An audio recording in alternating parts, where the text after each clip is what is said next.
Tabligh menyampaikan seluruh perintah-perintah Allah yang diwajibkan oleh Allah kepada Rasul untuk disampaikan kepada makhluknya. Mana dalilnya? Dalilnya pakai logika terbalik dengan menggunakan lau imtinaiyah, andai-andai, sebuah kemustahilan. Maka andai Rasul tidak punya tabligh berarti sifatnya ngumpetin ajaran-ajaran yang wajib disampaikan.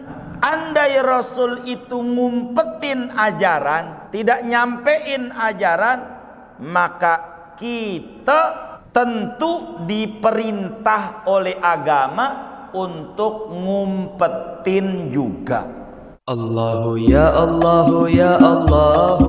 Bismillahirrahmanirrahim. Wad dalilu ala dzalika law annahum katamu syai'an mimma umiru bitablighihi la umirna bil kitman.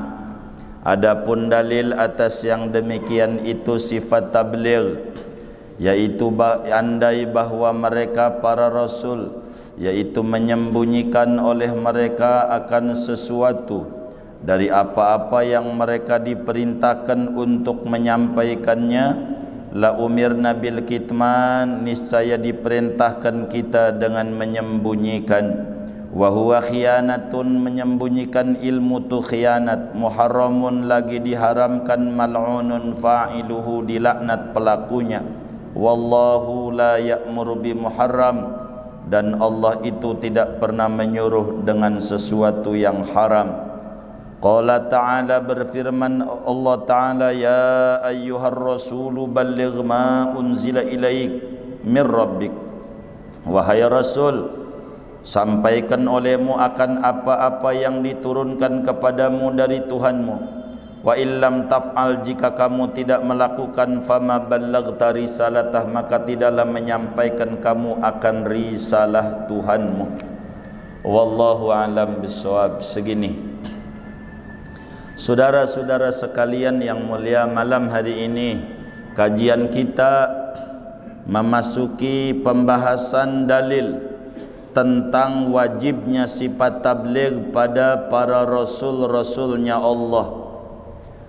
Seorang anak manusia, semantap apapun keimanan dan keyakinannya kepada Allah, sebulat seteguh apapun ketauhidannya kepada Allah Subhanahu wa ta'ala, tidak bakalan diterima oleh Allah kecuali bila disertai dengan iqrar, i'tiraf, tasdiq, yakin tentang kerasulannya Nabi besar Muhammad sallallahu alaihi wasallam. Untuk orang itu berkedudukan rasul, maka ada sifat-sifat wajib rasul yang wajib kita tahu sebagai orang yang mukallaf. Jumlahnya ada 4: siddiq, amanah, tabligh, fatanah. Tabligh sudah kita bedah pertemuan yang lalu. Malam hari ini berbicara tentang dalil.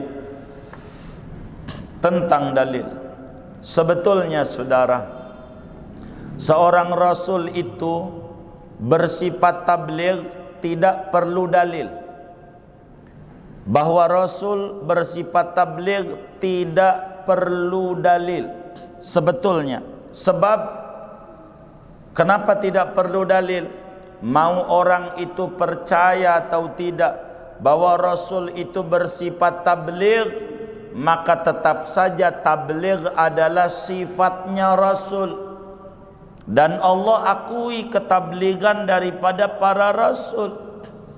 Begitu saudara. Namun imannya seorang mukallaf ini, orang yang umur 15 tahun ke atas, akalnya sehat, tidak bakalan mantap ma'rifatur rasul tanpa disertai dalil. Agar supaya mantap, kita harus ada dalil. Islam itu apa aja ada dalil. Dan ini kehebatannya, kudu ada bukti. Supaya apa? Supaya mantap. Dalil ada 2. Pertama lewat jalur al-aqlus salim. Yang kedua dalilnya an-nassus sahih. Pertama dalil itu menggunakan logika sehat. Yang kedua menurut Al-Quran dan hadis. Kenapa dalil pakai akal? Sebab sasarannya dua. Untuk non muslim supaya paham tentang Rasul, dan kedua untuk muslim yang imannya lemah supaya mantap imannya. Kenapa dalil Al-Quran? Bagi muslim supaya dia tambah mantap. Kalau Al-Quran sudah bilang, yang dijelaskan dzalikal kitab la raiba fi.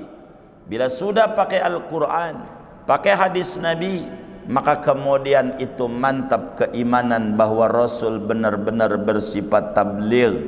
Tabligh, pertemuan yang lalu dijelaskan, menyampaikan seluruh perintah-perintah Allah yang diwajibkan oleh Allah kepada Rasul untuk disampaikan kepada makhluknya dengan penyampaian yang sangat-sangat bagus. Mana dalilnya? Dalilnya pakai logika terbalik dengan menggunakan lau imtinaiyah, andai-andai, sebuah kemustahilan. Andai Rasul itu tidak tabligh, berarti ngumpetin. Karena enggak ada beda antara, karena enggak ada alternatif lain antara nyampein sama ngumpetin.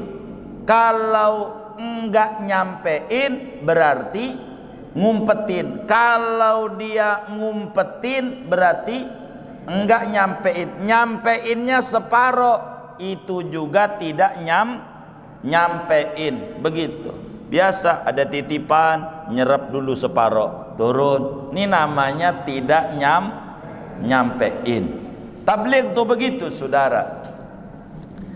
Maka andai Rasul tidak punya tabligh, berarti sifatnya ngumpetin. Ngumpetin ajaran-ajaran yang wajib disampaikan.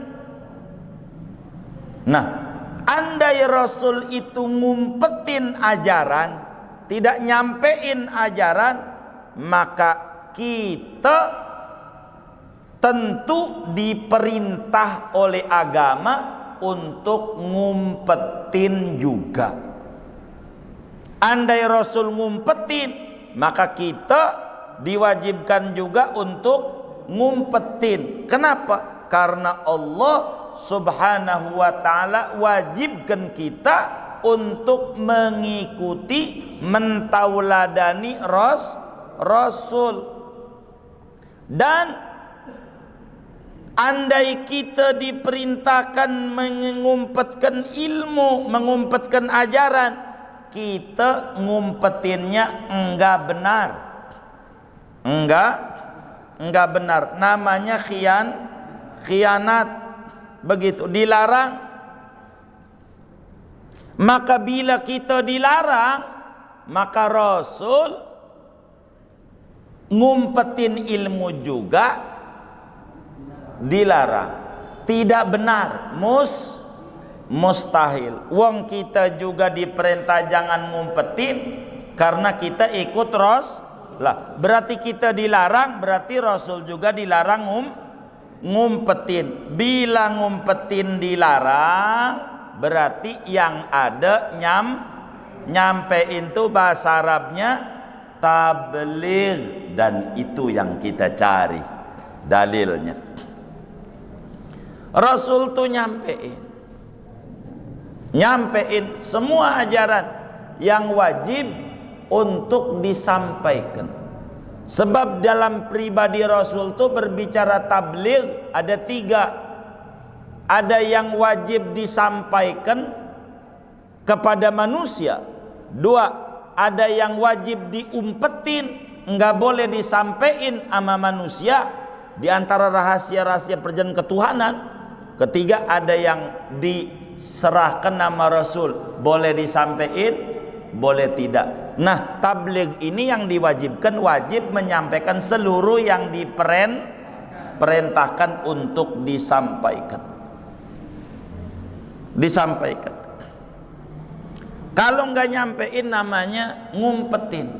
Ngumpetin ilmu aja dilarang. Bagaimana Al-Quran menyatakan pada surat Al-Baqarah ayat 159, bagaimana Allah mencela ahlul kitab yang banyak ngumpetin ajaran. Kata Allah, innalladzina yaktumuna ma anzalna minal bayyinati wal huda min ba'di ma bayyannahu linnas fil kitab ulaika yal'anuhumullah wa yal'anuhumul la'inun.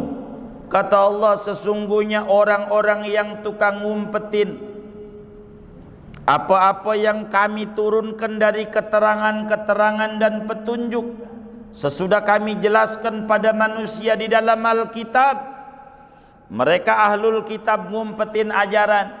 Ciri-ciri Nabi Muhammad, menyembunyikan ajaran siapa Nabi Muhammad sebenarnya dalam kitab mereka. Ulaika yal'anuhumullah, mereka dilaknat oleh Allah, dan orang-orang pun juga banyak melaknat karena sikapnya tidak benar ngumpetin ajaran. Ngumpetin ajaran itu dicela.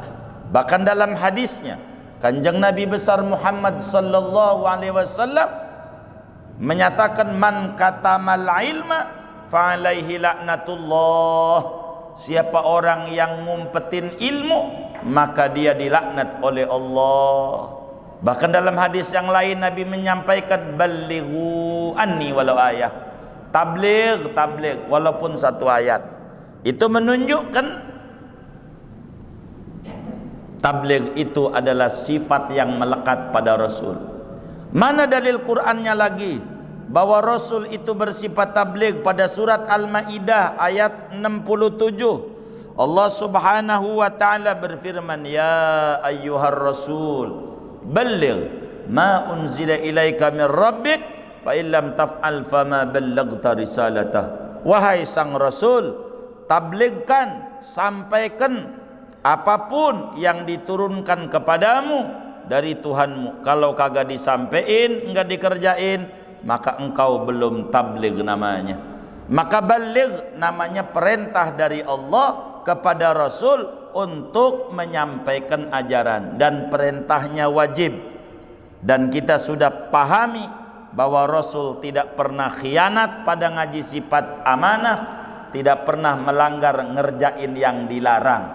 Maka dari sana kita udah paham bahwa Rasul itu bersifat tabligh. Ngumpetin ajaran nggak boleh, nggak boleh. Rasul itu sifat tabligh.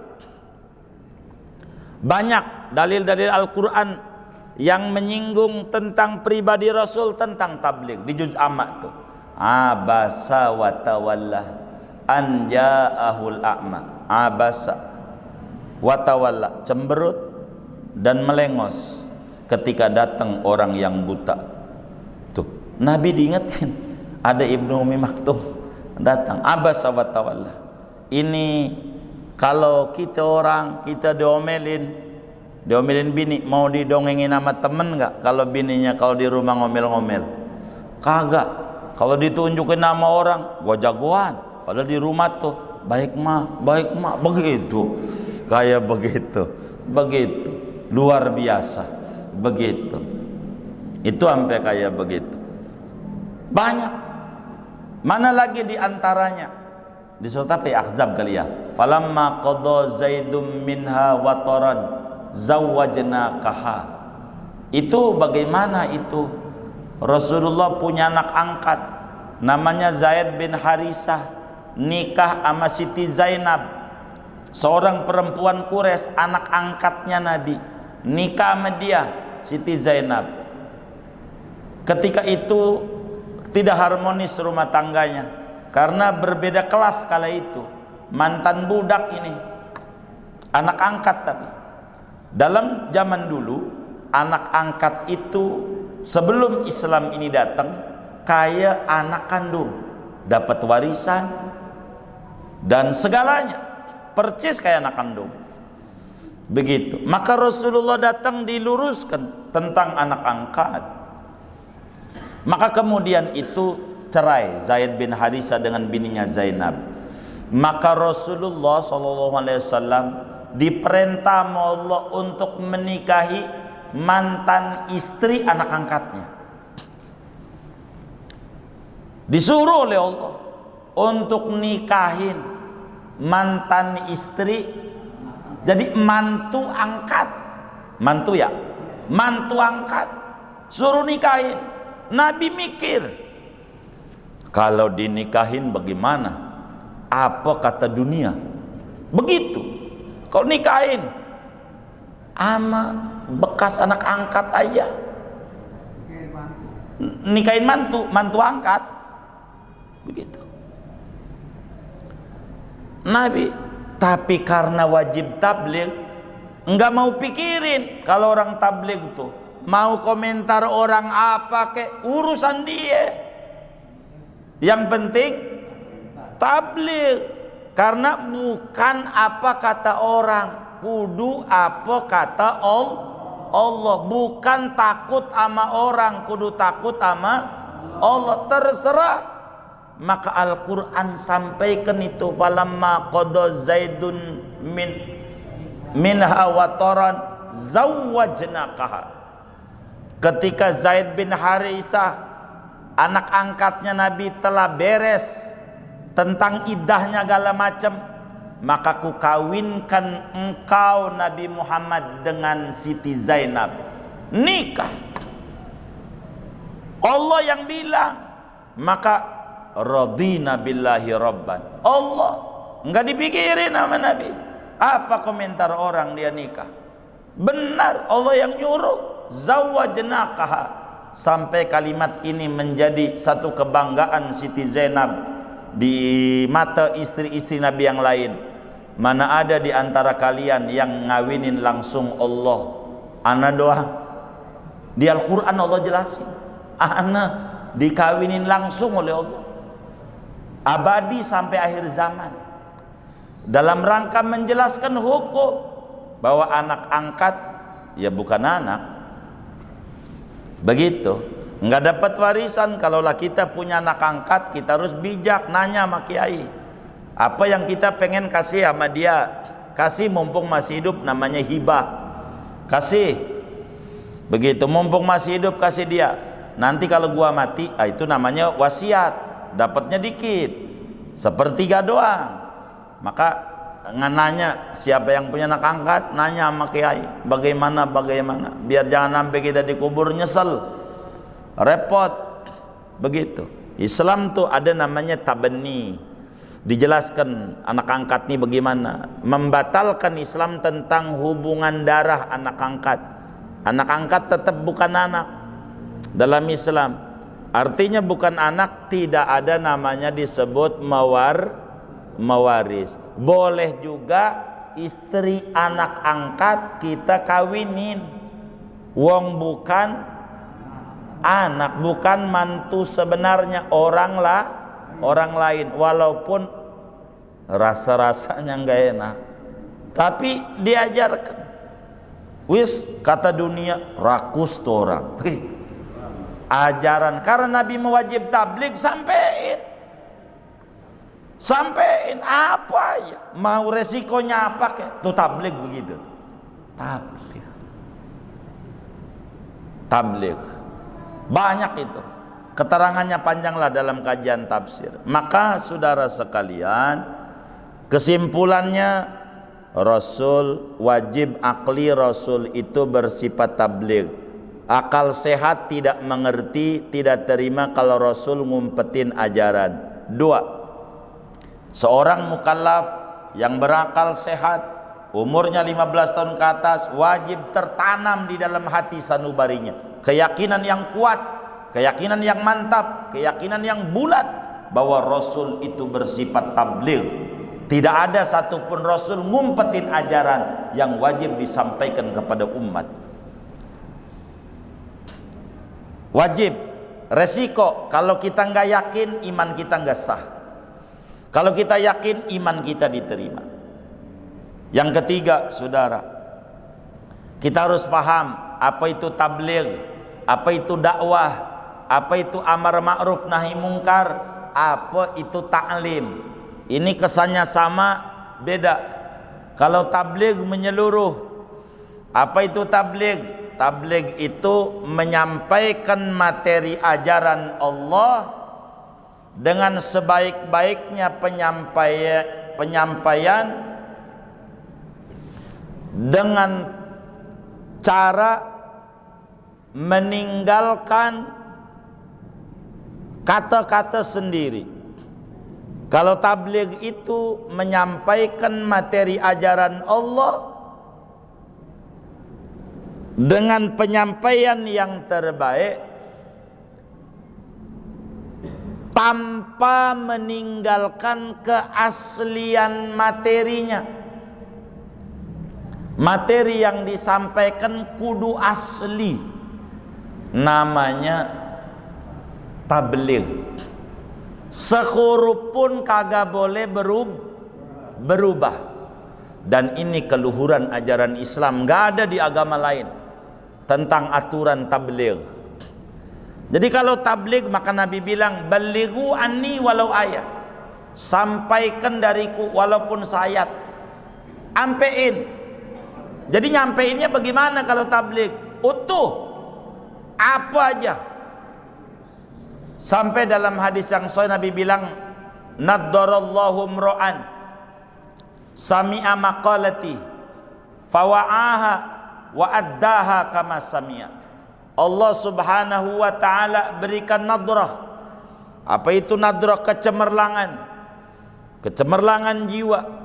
Kepada siapa? Kepada orang yang mendengar sabdanya Rasulullah, lalu direkam dalam otaknya, disampaikan apa adanya.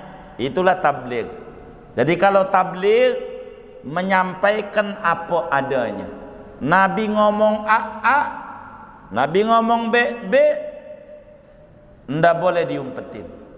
Ini dalam ilmu hadis bagaimana kita harus meneliti. Omongannya begini enggak? Diteliti. Tabligh itu ndak boleh orang sembarangan. Makanya kadang kalau di ceramah itu kiai-kiai itu suka ngomong terakhir hadis au kama qalan nabiyyu sallallahu alaihi wasallam. Habis ngomong nih au kama qalan nabiyyu, atau omongannya seperti apa yang Nabi omongin, takut mimik kita aja nggak sama mimik Nabi. Saking kudu tabligh tuh kudu utuh. Tabligh betul, kudu utuh. Dan ini menuju ke orisinilan. Itu namanya tabligh. Tabligh. Kalau dakwah bagaimana? Jadi bagaimana kalau berbicara tabligh? Tabligh ini kan ada tiga. Ada namanya muballigh, ada muballigh bih, ada muballigh alaih. Pertama ada penyampai, ada orang yang disampaikan, tabligh, ada materi yang disampaikan. Maka syarat-syaratnya tabligh itu berbicara materinya harus sesuai apa yang disampaikan dengan apa yang dia dengar, namanya tabligh. Enggak boleh intisarinya, apa adanya. Apa adanya, itu namanya tabligh. Kedua, jangan memberi peluang kepada orang yang menentangnya. Kalau tabligh kudu cakep sehingga orang mau menentang, udah putus pada kalam yang disampaikannya. Itu namanya tabligh. Ketiga, harus mengetahui Al-Quran dan hadis Nabi. Itu namanya syarat-syarat tabligh. Tabligh. Kalau dakwah beda, lebih umum. Kalau dakwah menyampaikan materi Al-Quran dan hadis meskipun intisarinya, tapi caranya bijaksana, caranya penuh dengan sikap dan perilaku, itu namanya dakwah. Kalau dakwah tidak mesti ngomong Al-Quran hadisnya, enggak. Dakwah, kalau tabligh kudu ada. Kalau tabligh kudu ada. Kalau dakwah enggak ada. Contoh anak kita minum ngambil gelas tangan kiri. Aduh nak, jangan. Tangan bagus nak, tangan bagus. Begini ngambilnya. Tangan ini. Itu namanya dakwah. Enggak pakai dalil. Jangan ditanya tuh si baba tuh, "Bah, dalilnya mana? Qur'annya, hadisnya?" Mabok tuh baba. Dia bukan mubaligh. Dia dai, ngajak kepada kebaikan.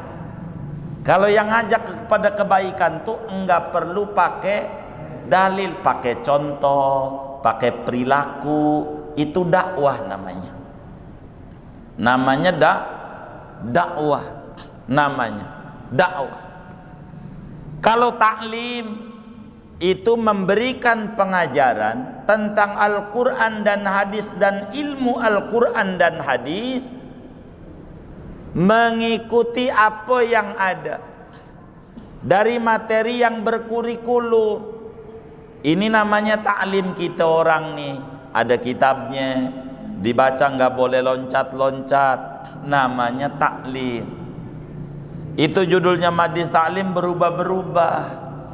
Begitu, ntar loncat lagi, ntar ini. Kalau taklim mengikuti aturan aja. Ada kurikulumnya, ngaji bab fikih, fardu wudu, ini namanya taklim terus. Begitu. Kemudian ada namanya amar ma'ruf, nahi mungkar, menyuruh apa aja yang diperintahkan oleh Allah dan Rasulnya, dan melarang apa saja yang dilarang oleh Allah dan Rasulnya. Kalau amar ma'ruf nahi mungkar beresiko, kudu berani, siap di penjara. Begitu. Itu begitu. Namanya amar ma'ruf nahi mungkar. Begitu. Kalau tabligh adalah menyampaikan apa adanya keorisinilannya, berdasarkan apa yang dia dengar. Namanya tabligh, saudara. Tapi kalau di Indonesia, tabligh sama dakwah sama. Tulisannya tabligh akbar. Begitu. Begitu. Begitu. Tapi isinya bukan tabligh, kemana-mana. Begitu. Dakwah. Begitu. Kalau dakwah tuh ndak mesti ngomongnya ada Quran, ada hadis, intisarinya aja enggak ngapa. Namanya dakwah namanya. Maka Al-Quran bilang ud'u ila sabi rabbik bil hikmah wal mau'izatil hasanah. Kalau tabligh, balligh ma unzila ilaika mir rabbik fa illam taf'al fama ballaghta risalat. Tabligh. Maka di dalam dakwah, sebagai kita ngaji sifat tabligh, kita harus paham, enggak disaratin di dalam dakwah tuh kudu ngerjain. Kudu ngerjain dakwah tuh. Maka disampaikan apa adanya. Kemarin ada yang nanya tuh, bagaimana ini nyebarin YouTube nih? Mana gua belum ngamalin lagi apa yang disebarin. Dosa apa kagak ini? Kemarin udah kita bedah, terangin. Kita harus paham, tugas agama tuh ada 3. Udah belum? Hah? Oh belum. Lah itu bunyinya udah 3. Tugas agama ada 3. Waduh, gambarnya apa ya? Enggak dakwah ini. Enggak ada. Itu tulisan itu enggak ada isinya. Oh ada. Nah, diumpetin. Ini enggak tabligh. Ini 3. Biar kita faham. Biar faham. Ada orang kurang tepat, keliru dalam nerangin kitab Zubad. Di kitab Zubatu Ibnu Ruslan menyatakan wa alimun bi ilmihi lam ya'malan mu'adzabun min qabli ubadil wasan. Maka orang alim yang tidak mengamalkan ilmunya yaitu disiksa lebih dulu dibanding penyembah berhala. Orang alim yang kagak ngamalin ilmunya disiksa duluan dibanding penyembah berhala. Ringan apa berat? Ringan apa berat? Berat. Baik. Biar siapa itu yang ngajarin bilang berat itu? Ringan. Ringan apa berat? Yang benar nih. Nih kita dandanin biar kita benar. Biar paham. Tugas kita ada 3. Tugas kita dalam dakwah ada 3. Ini ngamalin tabligh. 1, ngajak orang untuk Islam. Kudu jadi muslim. Itu 1. Kudu jadi muslim. 2, kudu menuntut ilmu. Kudu ngaji. 3, kudu ngamalin ilmu. Kudu ngamalin ilmu. Kudu ngamalin ilmu. Pertama apa? Muslim, masuk Islam. 2, ngaji, belajar, menuntut ilmu. 3, ngamalin ilmu. Ini penyembah berhala. Kesalahannya berapa? Ini penyembah berhala. Ini orang penyembah berhala. Ini dari 3 kewajiban mana yang udah dikerjakan? Enggak ada. Berarti kesalahannya berapa? 3, penyembah berhala. 3. Apa kesalahannya? Tidak muslim, tidak menuntut ilmu, tidak ngamalin ilmu. 3. Ada orang alim tidak ngamalin ilmu. Kesalahannya berapa? Yang benar nih. Kesalahannya berapa? Hah? Atu. Apaan? Enggak ngamalin. Islam udah belum? Ngaji? Udah. Ngamalin? Enggak. Jadi kesalahannya berapa? 1. Ini 2, ya kan? Udah. Kesalahannya atu. Yang kesalahannya atu sama kesalahannya 3, berat mana? Berat 3. Kenapa berat 3? Pelanggarannya 3. Maka kata kitab Zubad, orang alim yang tidak ngamalin ilmu disiksa lebih dulu sebelum penyembah berhala. Ringan apa berat?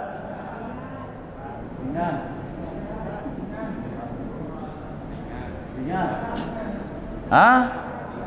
Ringan apa berat? Berat. Beratnya di mana? Tugas orang berapa? Ini biar paham siapa yang ngajarin bilang berat itu siapa itu. Gara-gara dia banyak muslim kagak mau ngaji dia. Dosa dia. Tugas orang berapa? 3. Apa? Masuk Islam, ngaji, ngamalin ilmu. Ini ada 2 orang. Ini penyembah berhala, ini orang alim gak ngamalin ilmu. Orang alim yang gak ngamalin ilmu disiksa lebih dulu sebelum penyembah berhala. Ringan apa berat? Hah? Hah?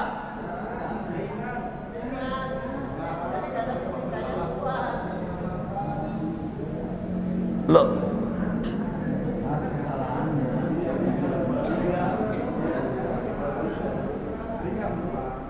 Iya, ini tugas semua manusia.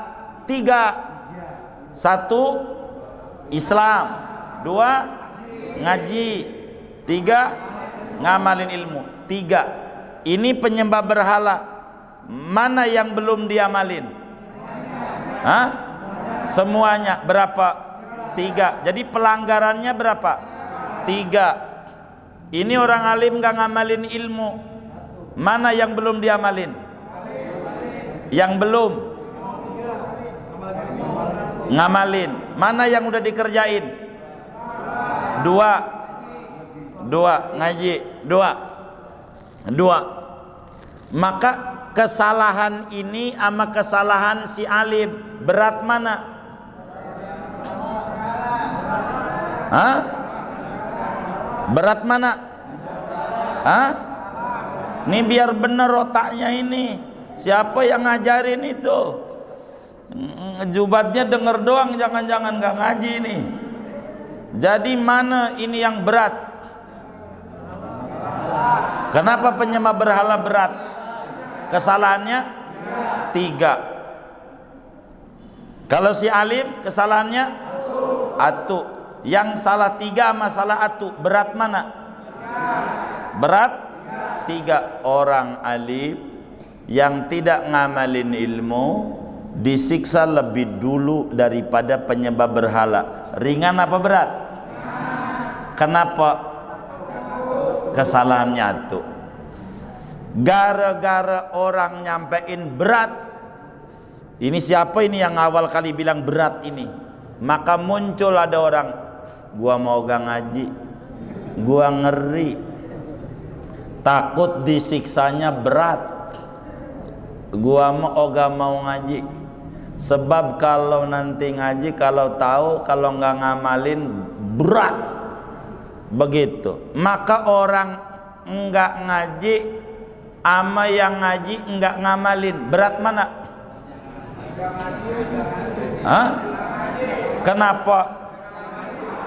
Kesalahannya? Hah? Berapa? 2. Apa? Enggak ngaji, enggak ngamalin. Gimana mau ngamalin mau kagak ngaji? Makanya wa kuluman bi ghairi ilmin ya'malu, lanjutannya. Orang yang ngamalin gak ada ilmu gak diterima. Mananya syarat kudu ngamalin kudu ngaji. Ada orang bodoh sama orang pinter, kesalahannya di akhiratnya disiksa lebih dulu mana? Orang pinter. Saking apanya? Saking apanya? Saking berat apa saking ringan? Hah? Ini biar melek nih, biar melek. Jangan sampai kitab Zubat itu ada yang salah ngajarin, begitu. Nih saya bedain. Hah? 2, kan kita udah muslim. Hah? Kita udah muslim. Tugas kita 2, tolabul ilmi, ngaji bahasa kitanya. 2, ngamalin. Semua orang ngaji ngamalin. Nih ada 2 orang, ini sama ini. Ini nggak ngaji, ini ngaji nggak ngamalin. Di akhiratnya disiksa berat mana? Hah? Kenapa? Kenapa berat? Pelanggarannya 2. Kenapa nih yang alim diduluin? Ringan. Pelanggarannya 1. Enggak ngamalin. Gara-gara yang nerangin berat, no berat. Maka ada orang, mending gua ada nggak ngaji, ngeri. Kalau ngaji itu berat. Justru dengan nggak ngaji pelanggarannya berat. 2. 1 kagak ngaji, 2 kagak ngamalin. Masa yang kesalahannya 2 maka kesalahan 1 beratan yang 1? Begitu? Enggak begitu, enggak. Itu cuman ada yang nyampein siapa itu. Makanya banyak muslim ogah ngaji. Kalau ajak ngaji, gua ngeri, takut enggak bisa ngamalin. Hah? Ada nggak yang bilang begitu tuh? Oh, nggak ngaji. Lo dari ngaji itu, kita nih ngaji nih, belum ngamalin ngaji, belum ngamalin, belum ngaji. sudah satu kewajiban gugur, tinggal atu lagi ngamalin. Kalau kita, kata saya, gua mau ngeri mendingan gak ngaji, sebab ngeri takut nggak bisa ngamalin, gua nggak mau ngaji. Itu kalimat begitu benar apa salah? Salah. Pelanggarannya dua, apa? Enggak ngaji, enggak ngamalin. Enggak ngaji, enggak ngamalin. Jadi percis kayak temen saya, gua oga mau jadi orang kaya, ngeri takut nggak bisa zakat. Ya, enggak zakat, enggak haji akhirnya, gara-gara ngeri takut nggak bisa zakat. Lo dia minta aja rizki sama Allah, diajarin nama Rasulullah biar bisa haji, bisa zakat, bisa ini. Itulah muslim berkarya tuh kayak begitu. Jadi mendingan gua mendingan enggak ngaji dah, itu aja nongkrong aja ngeri, takut enggak bisa ngamali. Jadi yang ono ada kalimat kabura maktan indallah antaqulu ma la taf'alun. Besar murkanya di mata Allah ngucapin tidak mengerjakan. Antaqulu ma la taf'alun. Itu doang tuh yang diomelin. Kalau kita kagak ngaji, ngelanggar ayat yang satu, fas'alu ahla dzikri in kuntum la ta'lamun. Ngaji kalau kita belum tahu. Kalau ini yang ini nggak diomelin karena tinggal atu ngamalin. Maka kemudian sahabat Nabi menjelaskan kepada kita, bertanya kepada kanjeng Nabi Muhammad sallallahu alaihi wasallam, Nabi, bagaimana hadis nih banyak yang saya udah dengar dari engkau belum ngamalin, nyuruh orang enggak? Kata Nabi, muru wa illam taf'alu wantahu wanhau wa illam tantahu. Suruh orang berbuat baik walaupun kita belum berbuat baik. Larang orang berbuat jahat walaupun kita masih berbuat jahat. Kata Imam Hasan Basri radhiyallahu taala an, seorang tabi'in besar, kalau kudu dakwah tuh kudu nggak ada dosa, maka nggak ada yang dakwah kecuali Nabi doang.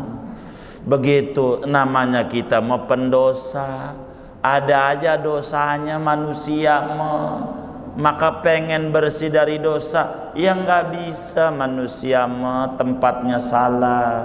Maka walaupun kita dapat tahu alif atu, ajarin nama orang, bang jangan begitu, gua udah dengar dari majelis, jangan begitu.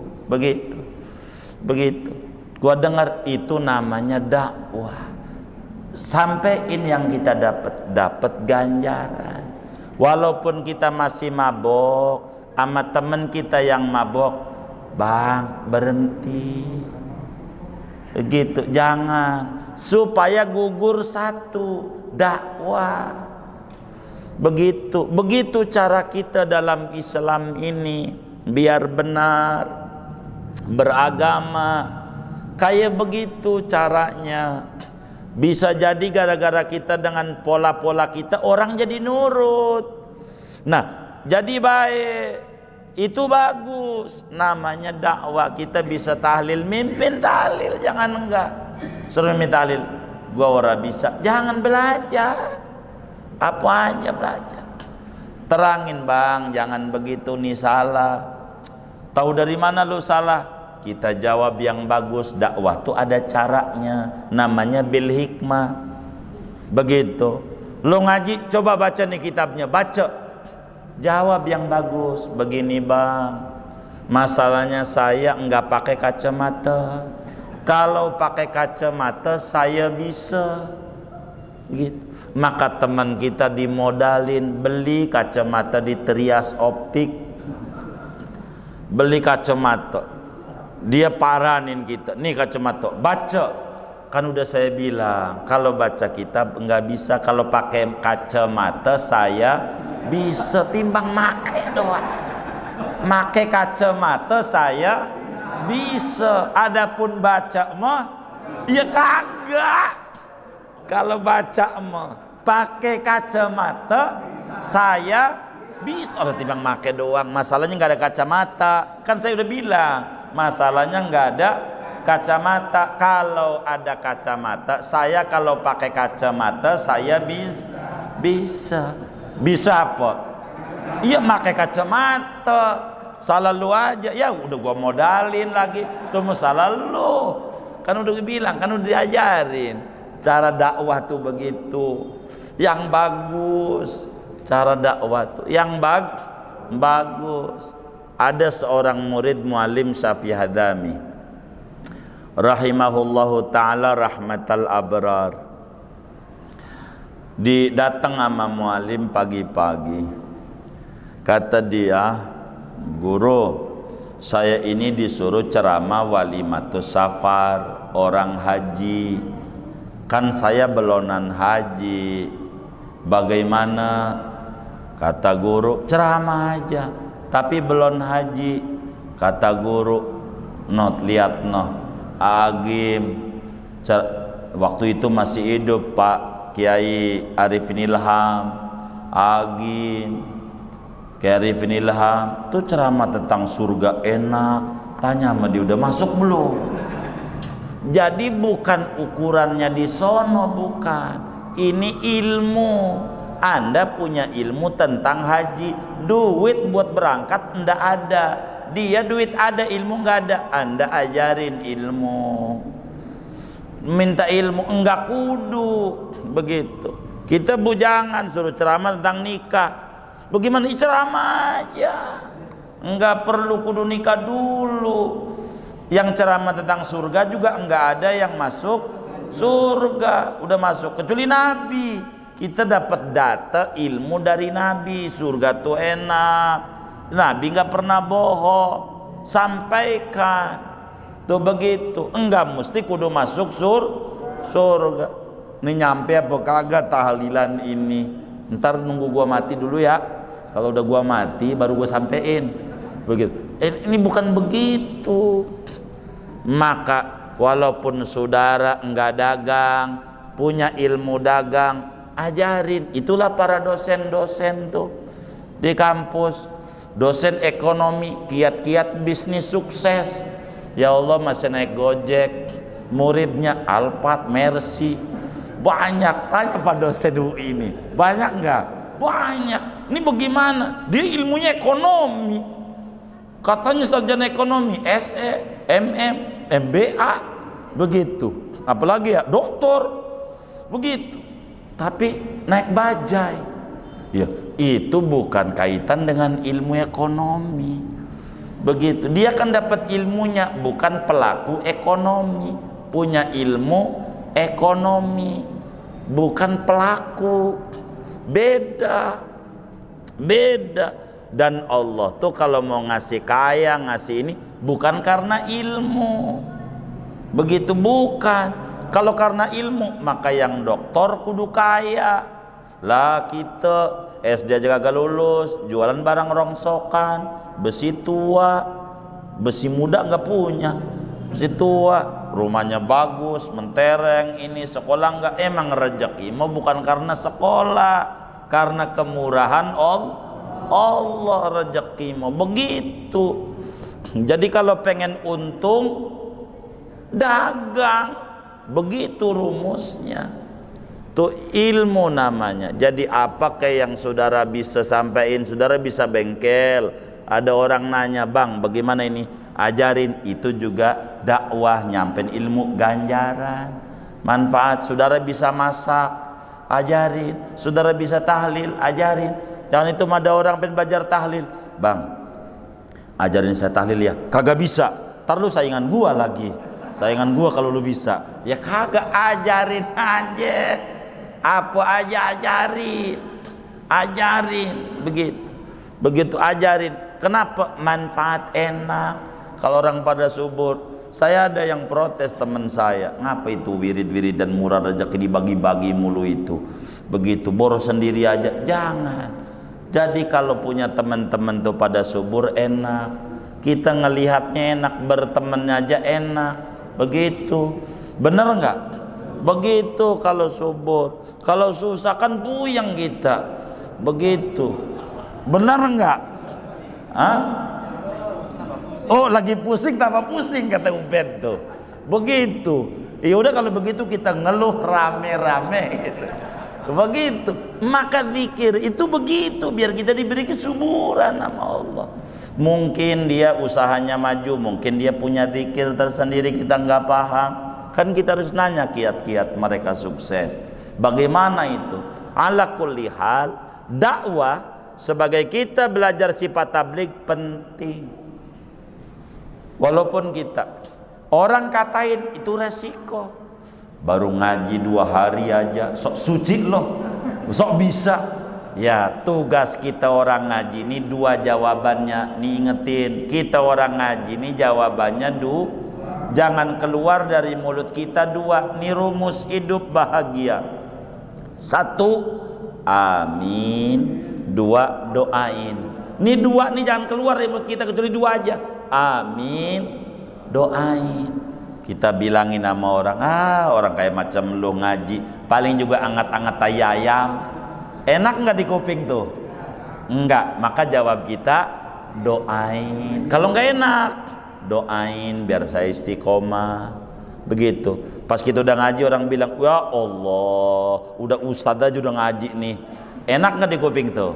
Jangan kita bantah. Amin. Begitu jawabnya. Oh sekarang kamu nih usahanya udah maju nih. Amin. Begitu. Ya orang kayak model lu mau dagang apa juga gak bakalan bisa. Kita jawab doain. Tuh 2 aja. Jangan orang doain, wah sekarang udah soleh nih udah ngaji, lu mau ngeledek mulu sama gue. Lah didoain bagus nggak mau. Akhirnya kita susah mulu. Salah kita. Maka yang keluar dari mulut kita yang bagus-bagus saja. Kalau komentarnya enak, amin. Kita pakai topi haji. Pak Haji, lu mau ngeledek mulu sama gua? Jangan. Amin. Begitu. Begitu. Lah udah haji juga kelakuan kayak begitu, doain. Udah gitu aja tuh. Jadi orang ngiri sama kita, pegel dia sama kita. Begitu. Dan itu diajarkan oleh Hadratus Syekh Muallim Syafi'i Hadzami. Ajarin. Keluarnya 2. Kalau dikata begini enak, amin. Enggak enak, doain. 2 aja. 2 aja. Amin, doain. Amin, doain. Jadi kita nggak punya, orang kata duitnya banyak. Karena nggak keluar yang kayak gitu. Lu mau ngeledek mulu, gue baru ngaji aja 2 hari ngeledek mulu. Emang iya lu mau kayak begitu tuh. Jadi panjang. Kalau bilang, wih udah cakep nih ustadz nih, amin. Udah amin aja. Amin aja. Amin aja. Yang enak, yang gak enak, doain. Tuh ingetin rumus hidup. Insya Allah berkah kita. Wih segini aja dulu dah ngaji kita.